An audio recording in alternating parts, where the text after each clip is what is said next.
Come on, Snake.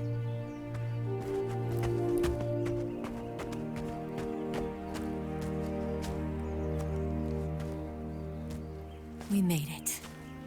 We made it. Over there.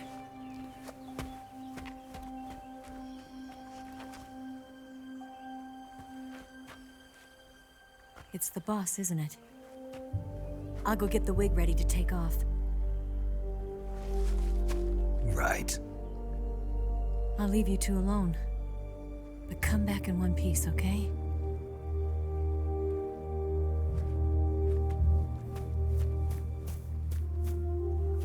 Promise me!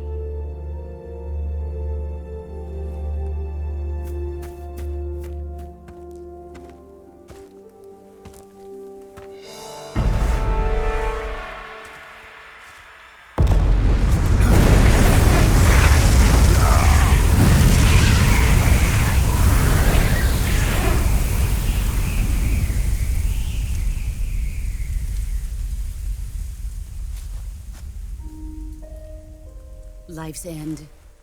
Isn't it beautiful? It's almost tragic. When life ends, it gives off a final lingering aroma. Light is but a farewell gift from the darkness to those on their way to die. I've been waiting, Snake, for a long time. Waiting for your birth, your growth, and the finality of today. Boss. Why are you doing this? Why? To make the world one again. The world used to be whole. But with the end of the Second World War, the philosophers began to fight amongst themselves, and the world was torn apart.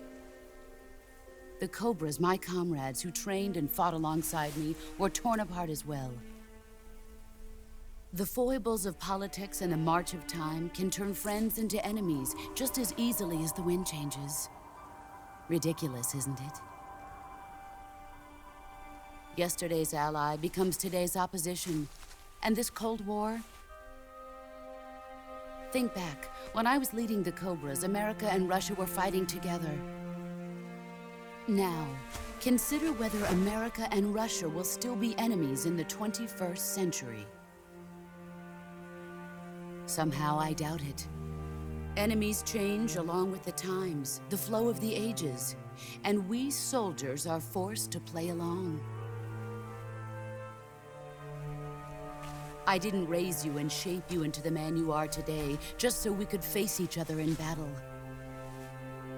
A soldier's skills aren't meant to be used to hurt friends. So then what is an enemy? Is there such a thing as an absolute timeless enemy? There is no such thing, and never has been. And the reason is that our enemies are human beings like us. They can only be our enemies in relative terms. The world must be made whole again. The philosophers must be reunited. I will devote my skills to that purpose. And with the Colonel's money, I will achieve that end. Just as I once created the Cobras. They are my family.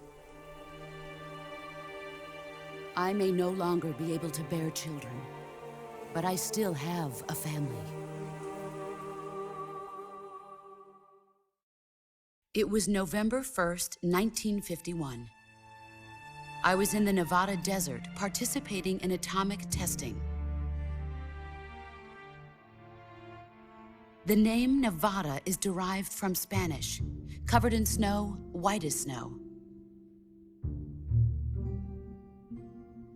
And snow is exactly what I saw in that Nevada desert. It froze my blood white. Snake, you were an atomic test subject, weren't you? On Bikini Atoll. That's part of the reason I was drawn to you. You and I are alike. We're both slowly being eaten away by the karma of others. we'll never have the chance to die peacefully of old age. We have no tomorrow. But we can still have hope for the future. In 1960, I saw a vision of the ideal future from space. 3 years earlier, the Soviet Union had succeeded in launching Sputnik, the first man-made satellite in history, into orbit. This came as a huge shock to the United States. In response, America threw everything it had into its own manned spaceflight project, the Mercury program. Even as the Soviets seemed poised to send their first man into space, America was still experimenting with chimpanzees and rockets. The government wanted human data. So they secretly decided to send a human being into space. I was the one they chose. At the time, they didn't have the technology to block out cosmic rays, and whoever they sent up would inevitably be exposed to heavy radiation. That's why they chose me. After all, I'd already been irradiated once. Of course, you won't find any of this in the history books. I could see the planet as it appeared from space. That's when it finally hit me. Space exploration is nothing but another game in the power struggle between the US and the USSR. Politics, economics, the arms race, they're all just arenas for meaningless competition. I'm sure you can see that, but the Earth itself has no boundaries. No East, no West, no Cold War. And the irony of it is, the United States and the Soviet Union are spending billions on their space programs and the missile race, only to arrive at the same conclusion. In the 21st century, everyone will be able to see that we are all just inhabitants of a little celestial body called Earth. A world without communism or capitalism, that is the world I wanted to see. But reality continued to betray me. In 1961, I was sent to Cuba, to Bahia de Cochinos. It was part of a CIA-sponsored invasion under the guise of taking Cuban exiles back to their country. But the US government betrayed them. Our weak-kneed president held back their air support. Defenseless, the exiles were annihilated by the Cuban army. All I could do was watch in silence. I was set up by the very country I'd sacrificed so much for, by the very government I dedicated my life to defending. I was driven from the surface world, and I went underground. Then, 2 years ago, I faced the sorrow, my old comrade in battle. He was my friend. But one of us had to die. I was left with no choice. The sorrow gave his life for me. There is no enmity between us. One must live, and one must die. That was the mission. The ones who gave me that mission were the philosophers.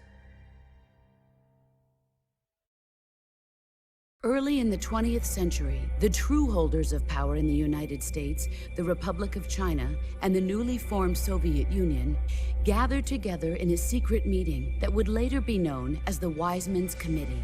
The secret pact they formed there marked the beginning of the philosophers. But the last of the original members died in the 1930s. After that, the organization began to run out of control, and the Wise Men's Committee degenerated into a mere shell of its former self.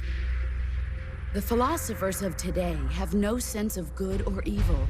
Their influence extends to countries and organizations involved in every aspect of every war. They have become war itself. That's how they operate. The sacrifices of war cause a shift in the times. This shift leads to renewed conflict, and in turn triggers the next war.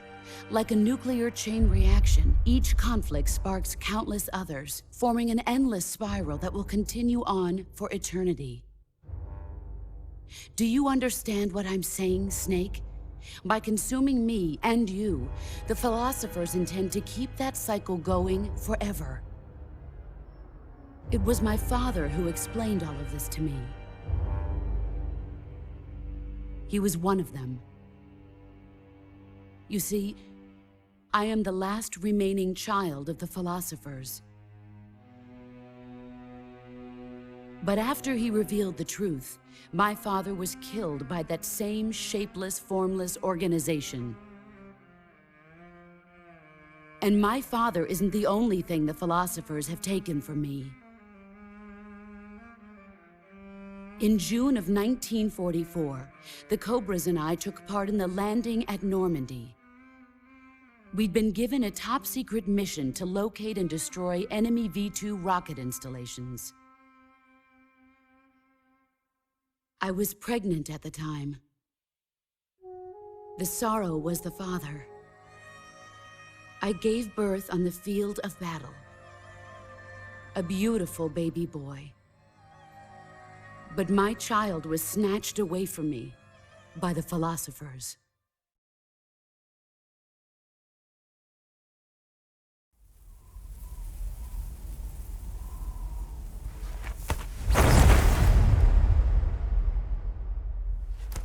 Look at this scar. This is proof that I was once a mother. I gave up my body and my child for my country. There is nothing left inside me now. Nothing at all. No hatred, not even regret. And yet sometimes at night, I can still feel the pain creeping up inside me, slithering through my body like a snake.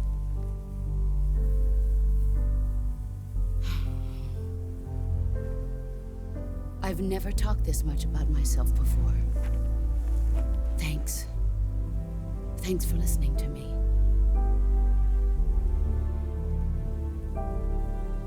I feel content. Snake? Commence the operation. I raised you. I loved you. I've given you weapons, taught you techniques, endowed you with knowledge. There is nothing more for me to give you. All that's left for you to take is my life, by your own hand. One must die, and one must live. No victory, no defeat. The survivor will carry on the fight. It is our destiny. The one who survives will inherit the title of boss. And the one who inherits the title of boss will face an existence of endless battle. I'll give you 10 minutes. In 10 minutes, MiGs will come and bomb the hell out of this place. If you can beat me in less than 10 minutes, you'll be able to escape in time. Let's make this the greatest 10 minutes of our lives, Jack. Boss. You're a soldier. Finish your mission. Prove your loyalty. Face me. I come. Excellent, Jack.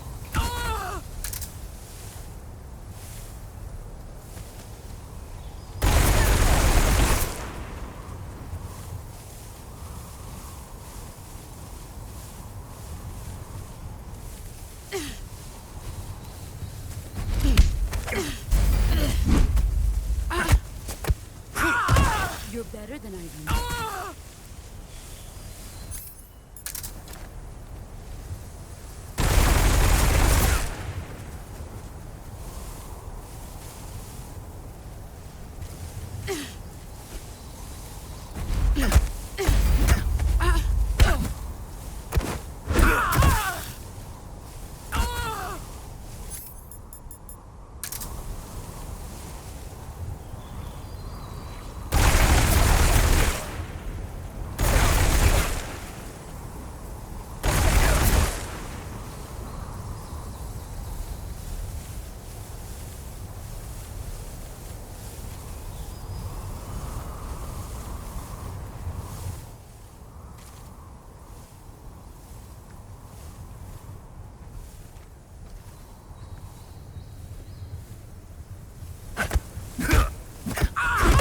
your skills have improved.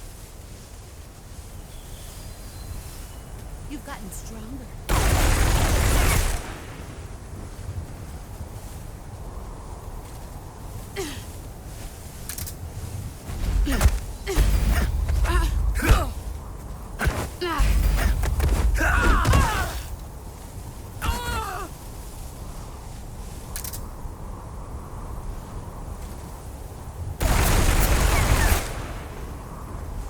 Brace yourself.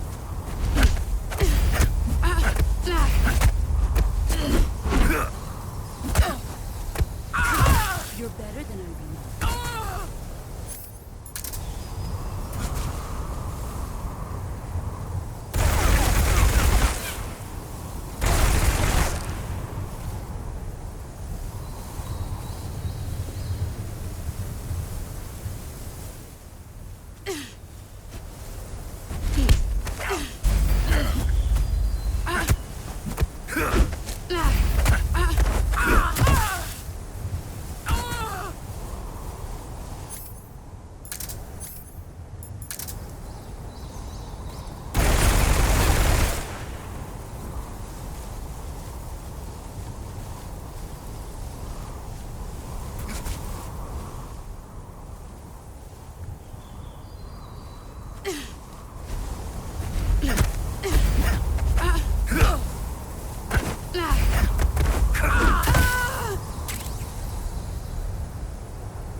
Take this. Keep it safe.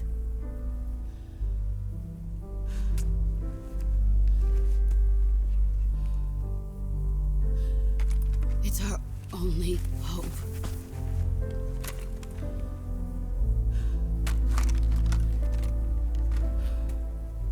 A patriot?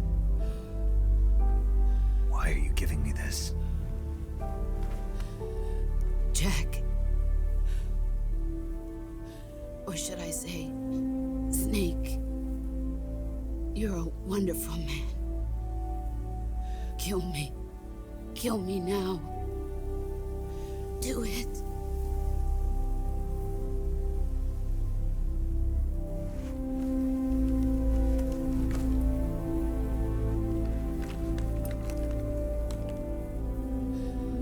There's only room for one boss and one Snake.